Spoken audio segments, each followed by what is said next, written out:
The UN Copenhagen climate talks were in disarray after developing countries reacted furiously to leaked documents that showed world leaders would be asked to sign an agreement that hands more power to rich countries and sidelines the United Nations' role in all future climate change negotiations.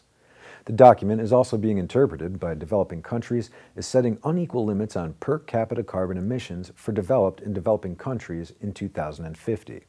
This means that people in rich countries would be permitted to emit nearly twice as much under the proposals. The so-called Danish text, a secret draft agreement worked on by a group of individuals known as the Circle of Commitment, but understood to include the United Kingdom, United States, and Denmark, has only been shown to a handful of countries since it was finalized last week.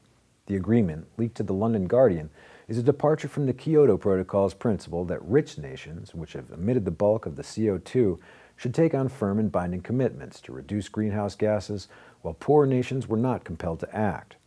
The draft hands effective control of climate change finance to the World Bank, would abandon the Kyoto Protocol, the only legal binding treaty that the world is on emissions reductions, and would make any money to help poor countries adapt to climate change dependent on them taking a range of actions.